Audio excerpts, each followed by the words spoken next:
Hey, good evening, everybody. How we doing? It's that day. We're taking the cacao nibs out.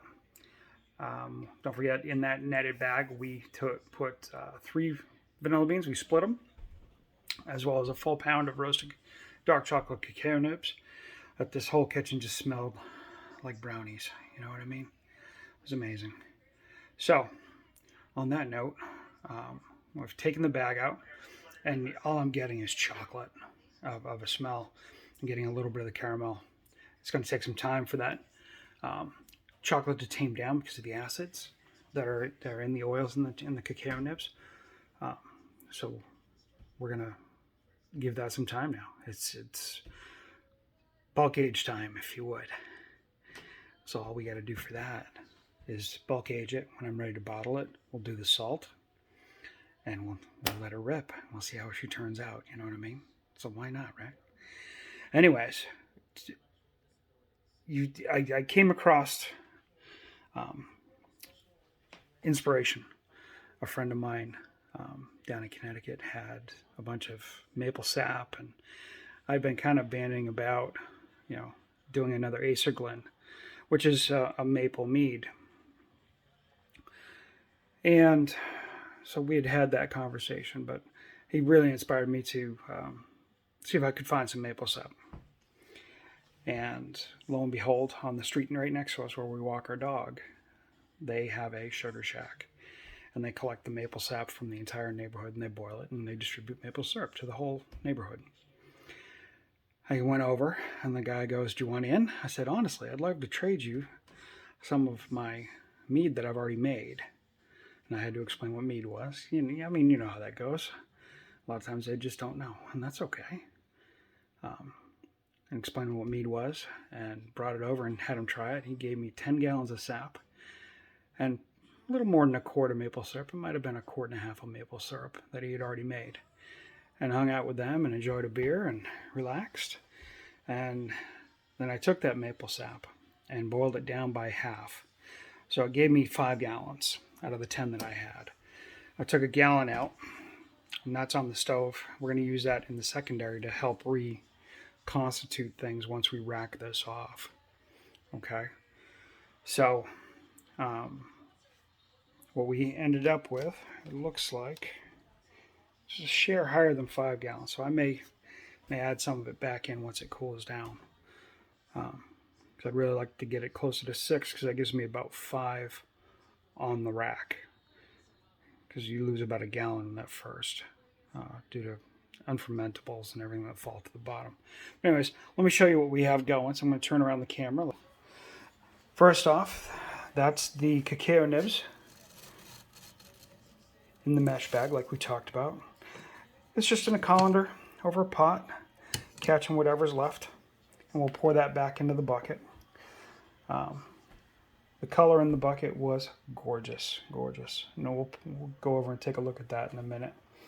So right now, this is the sap as well as the Lehua blossom honey that we got. This is the last of my half of the bucket. I purchased a bucket and split it with my cousin Don. But this is, I thought the flavor of the Lehua blossom would play really well with the maple sap. So we got that. And all that is honey and sap. So it's 15.5 pounds of honey, 4 gallons of sap. The sap is reduced.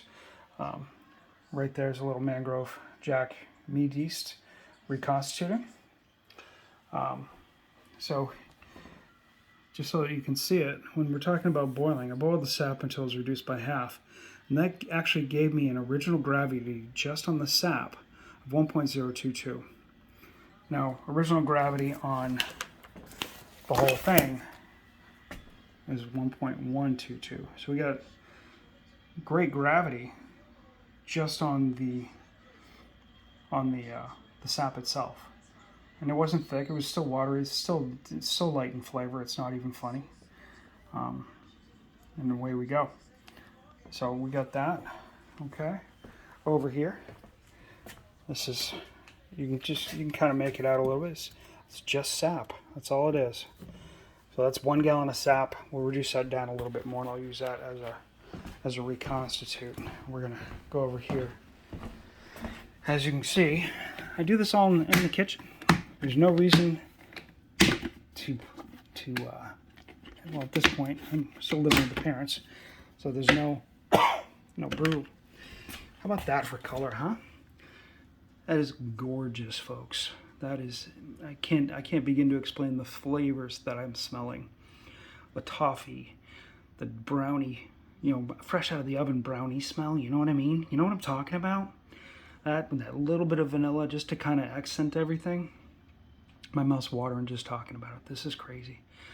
The white is just air bubbles from taking the bag with the cacao nibs out.